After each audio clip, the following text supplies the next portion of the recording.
माँ की कही हुई बात भी कोई यहाँ पकड़े है क्या? मारी कही हुई बात की सच हमारी बीतनी नहीं मना तो। पता है जेठानी जी, मारे को तो लगता है राठी परिवार को ना किसी की नजर ही लग गई है। एक के बाद एक हादसा हुआ जा रहा है, कभी कुछ कभी कुछ। हाबू को ना ऐसा सूना माथा मारे से ना देखा जाता। आज तक मैंने ना देखा कि वो बिना बोर्ड लेके कहीं गई हो। अभी सही कह रही है। मैंने भी जब से होश संभाला है ना, बाबू को बिना बोर्ड लेके नहीं देखा मैंने। ब्याह के बाद पहला दिन है जो संतोष के माथे पर बोर ना दिखे। संतोष ने बोर ही ना उतारा, जैसे अपना मान सम्मान उतार के रख दिया। बाबा सा ऐसा ना कहो। मैं तो एक काम करती हूँ, मैं तो अपने पहाड़ी वाले बाबा से ना मन्नत मांगने जाती हूँ कि हमारे पहाड़ी वाले बाबा कुछ ऐसा जादू टोना कर दो कि बाबा बस बोडला पहन ले बस। तो मीना भाभी, आप अपने पहाड़ी वाले बाबा से ये भी मांग लेना कि मोहित भैया जल्दी से जल्दी वापस घर आ जाए। अरे कैसे बावलों वाली बातें कर रहा है? थारे को क्या पता हमारे को इस घर की कितना चिंता है। सूरज जी,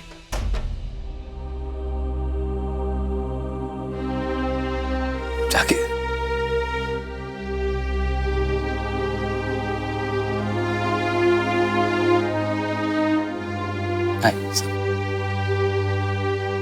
आइए ना, आइए।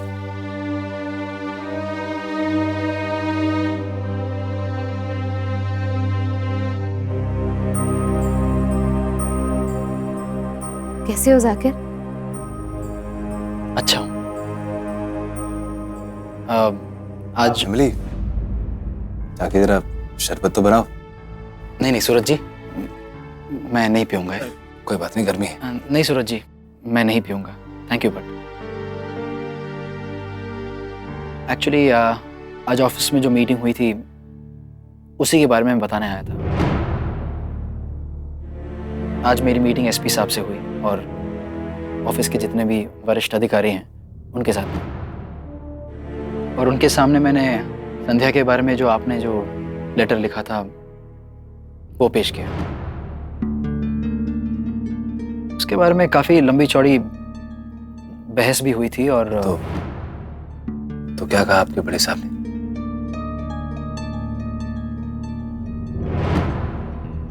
देखिए जाके, मुझे आपकी भाषा में लिखना पढ़ना तो नहीं आता। मेरे दिमाग में तो जो आया मैंने बस लिख दिया। पता नहीं वो मेरी बात को कितना सही समझे और कितना गलत। सूरज जी, भावना भाषा से कहीं ज्यादा अहमियत रखता है। और आपके लेटर में तो आपकी सादगी और सच्चाई जुड़ी हुई थी। एक पति की अपने पत्नी के मान को वापस दिलाने की एक नेक इच्छा जुड़ी हुई थी। पढ़े लिखे लोगों के लच्छेदार शब्दों में आपको बड़े बड़े शब्द मिल जाएंगे, लेकिन कई बार आप जैसी तड़प नहीं मिलेगी। मैं आप सबको यह बताना चाहता हूं कि सूरज जी के लेटर की वजह से लगभग सारे अधिकारी ये सोचने के लिए मजबूर हो गए हैं और यह तय किया है कि संध्या को एक और मौका मिलेगा अपने आप को साबित करने का।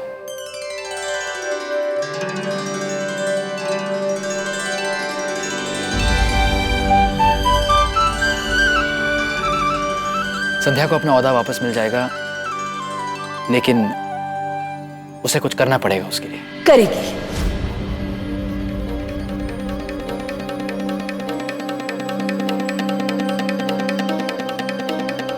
हमारी बेनी जरूर करेगी।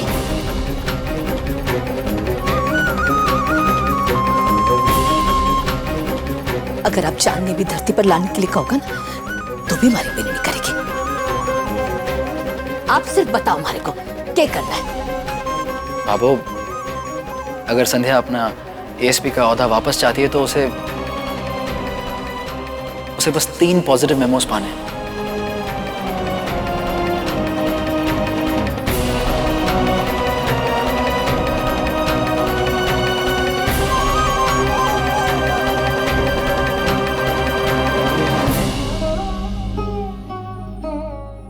आप के बोलिया ना, हमारी समझ में ना आयो।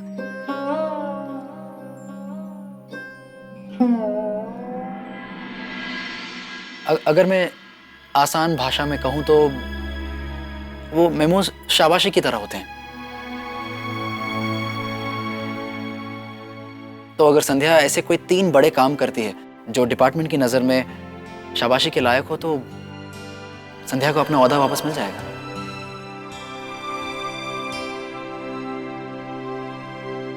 जाकिर जी, मुझे लगे हैं आपका विभाग हमारी संध्या भिंदड़ी ने पहचान ही को नहीं पाया। वो तो जठे भी जावे है ना जाकिर जी, तालियां बजवाने का ही काम करे। बात बिल्कुल ठीक बोली है बाबा ने। 3 क्या 30 कारनामे करेंगे हमारी भाभी।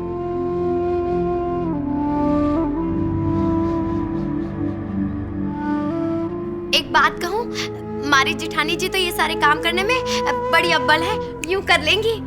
मैं तो कहती हूँ कि आप जिस कुर्सी पे बैठे हैं ना, हमारी जिठानी जी के, उसे खाली करने की तैयारी कर लीजिए आप।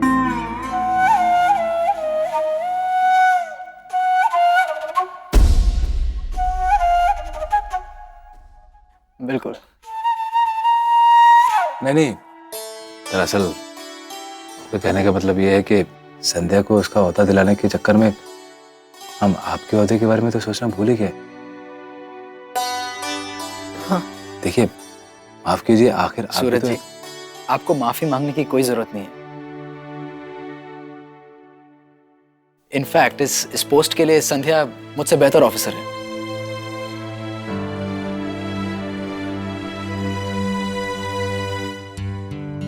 और मुझे तो खुशी होगी कि ऐसे जिम्मेदार पोस्ट के लिए संध्या जैसी एक सक्षम ऑफिसर को यह काम मिल रहा है। रही बात मेरी, तो मैं पूरे देश में कहीं भी पोस्टिंग पे जा सकता हूं। और संध्या के लिए और आप सबके लिए संध्या का पुष्कर में रहना बहुत जरूरी है।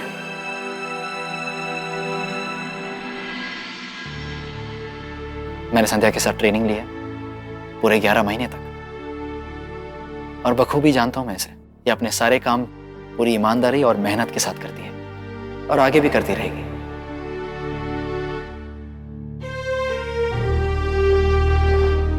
लेकिन संध्या, ये जो पॉजिटिव मेमोज वाला काम जो है, जो टास्क के रूप में डिपार्टमेंट द्वारा दिया जाएगा, वो इतना आसान नहीं होगा।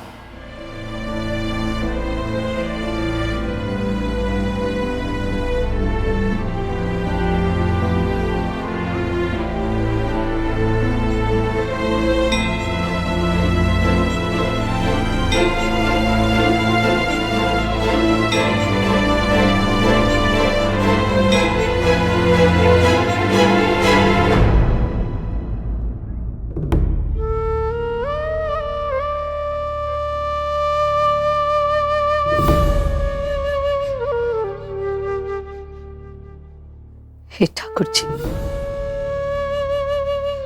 आपने जो भी सजा देनी है ना मारे को, पर हमारी बेननी ने इतनी हिम्मत दो कि वो तीनों चुनौती पूरी कर सके। सूरज जी,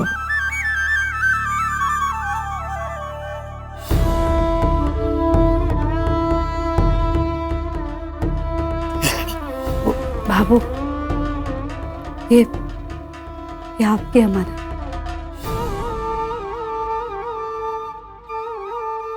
मुझे मिली सजा की जिम्मेदारी लेते हुए आपने ये बोझ अपने माथे से उतार दी।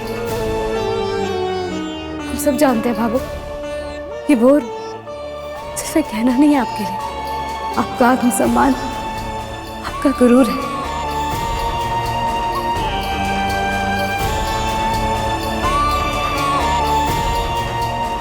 मैं आपसे वादा करती हूँ बाबू कि चाहे डिपार्टमेंट कितना ही बड़ा टास्क क्यों ना दे, चाहे कितनी ही मुश्किलें क्यों ना आए, मैं अपने कदम पीछे नहीं हटाऊंगी।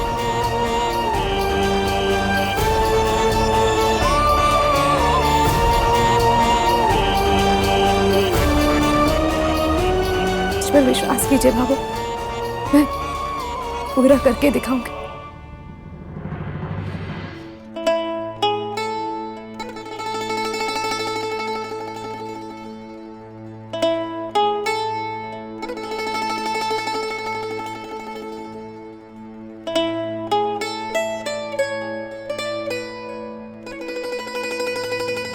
हेलो। पर अब तो दुकान बंद करने का जी जी जी जी।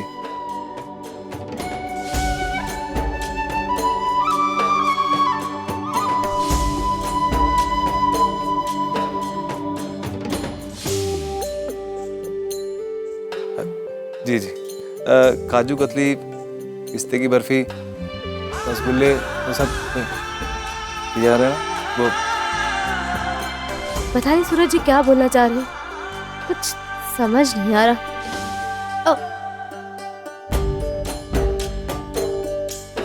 जी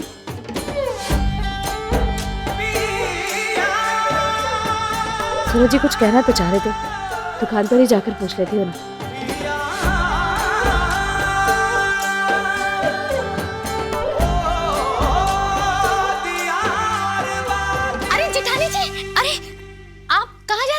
मैं बस सूरज जी की दुकान से होकर आती हूँ। अरे रुक ये पकड़िए, उसी के लिए तो मैं आई हूँ। लेकिन जेठ जी की दुकान पे जाना है, मगर ऐसे थोड़े ना।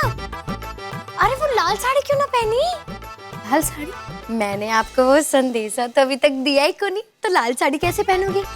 दरअसल ना जेठ जी है ना, उन्होंने आपको वहाँ पे दुकान पे बुलाया है, सच धज के बिल्कुल अप्सराओं की तरह, कुल सुंदर सुंदर बन के जाना है। पर मीनाक्षी, सूरज जी दुकान पर मुझे ऐसे क्यों बुलाएंगे? जेठानी जी ना, आप भी ना ये बातें क्या समझती को नहीं क्या? कल कितनी नाटक नौटंकी में टेम को नहीं मिलता ना, आप समझ रहे ना, टेम को नहीं मिलता, तो फिर आज बड़े मूड में आए हैं, तो मैं वो टीचर ड्रोनर को भेज दूं तैयार होने के लिए। कौन? अरे वो एमिली, उसको भेज देती हूँ, मेकअप कर देगी, बहुत सुंदर बना देगी है। नहीं नहीं, मैं खुद कर लूंगी। अच्छा, वहाँ जाकर गुलाब का फूल देना, हाँ, खाली हाथ नहीं जाते। ठीक है, मैं कर लूंगी। और थैंक्स मीनाक्षी, अच्छा हो तुमने मुझे ये सब बता दिया। तो सूरज जी ने कोई सरप्राइज प्लान किया है मेरे लिए, मैं तैयार होती हूँ।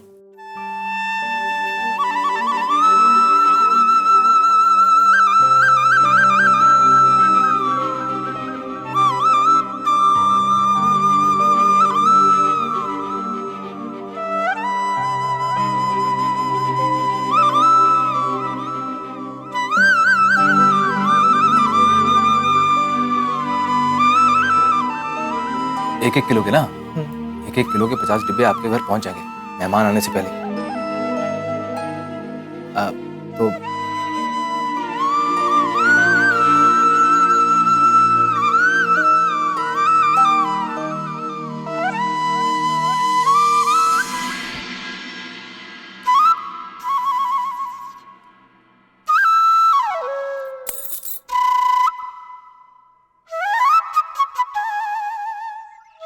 सूरज जी, ये फूल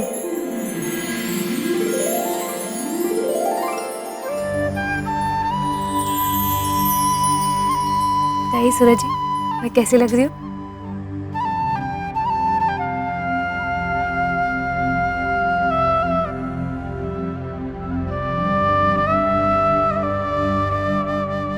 कैसी लग रही हूँ?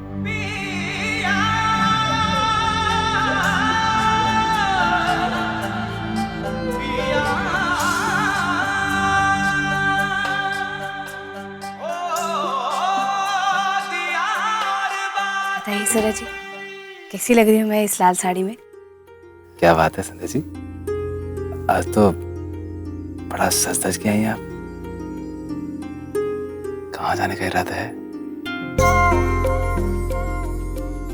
अच्छा जी, वैसे कहाँ से लाते हैं आप ऐसे नए नए सरप्राइज? लगता है आजकल आपका दुकान से ज्यादा ध्यान मुझ पे रहने लगा, लेकिन मुझे अच्छा लगा सूरज जी, इसलिए तो जैसे ही आपका मैसेज मिला वैसे ही मैं बिल्कुल आपके मनपसंद तरीके से तैयार होकर आ गई। देखिए ना, आपकी पसंद की लाल साड़ी, लाल चूड़ियाँ, लाल बिंदी, काले बाल, अच्छा लगा ना आपको? वैसे मुझे तो लोग ऐसे बहादुर कहते हैं, मुझसे ज्यादा बहादुर तो आप हैं, जो दूसरों के हाथ सीधा ही मैसेज भेज दिया मुझे तैयार होकर आने के लिए, बिना किसी हिचकिचाहट के। वैसे मुझे आपका ये रोमांटिक स्टाइल बहुत अच्छा लगा सूरज जी। क्या रोमांटिक स्टाइल? और आपको ये संदेश भेजा कि आप ऐसे तैयार हो क्या जी? ना संध्या जी, भला मैं आपको सूरज जी ज्यादा बनने की जरूरत नहीं है। मुझे खुद मीनाक्षी ने आकर बताया कि आपने मुझे लाल साड़ी में बनाव श्रृंगार के साथ तुरंत दुकान में बुलाया। संध्या जी, ये क्या कंफ्यूजन चल रहा है? मैंने नहीं बोला। अरे मैंने तो छोटू को वो, अच्छा ये नारियल के लिए लाल कपड़ा लाने, लो छोटू को बोला कपड़ा लाने के लिए लाल, और वो पहुंच के कपड़े वाले के पास, और कपड़े वाले ने आपको लाल कपड़े की बजाय लाल साड़ी पहना के भेज दिया।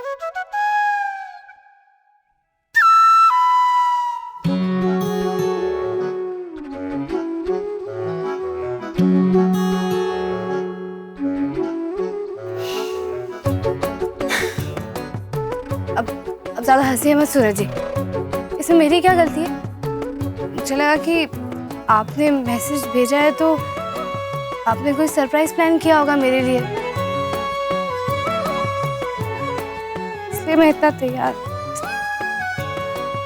नहीं संध्या जी, अब मैं आपको कभी सरप्राइज नहीं दूंगा।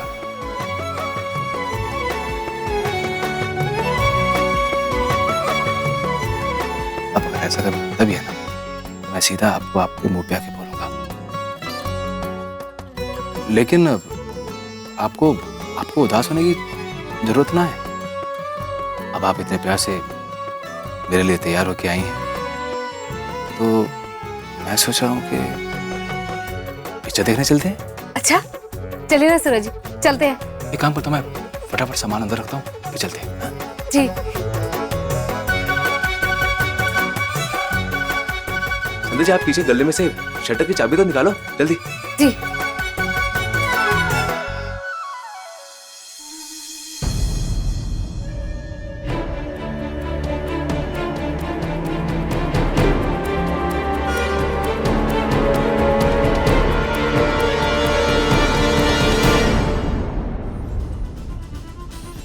उस जीप हादसे से सूरज जी के मन को बहुत ठेस लगी है और शायद इन्होंने कभी गाड़ी ना चलाने का फैसला कर लिया है।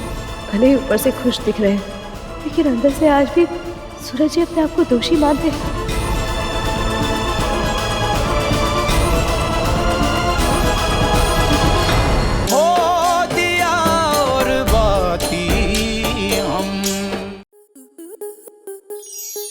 आपके मनोरंजन पर अब नहीं लगेगा कोई ब्रेक। स्टार प्लस के बेहतरीन शोज देखने के लिए लाइक, शेयर और सब्सक्राइब करें स्टार प्लस यूट्यूब पेज को।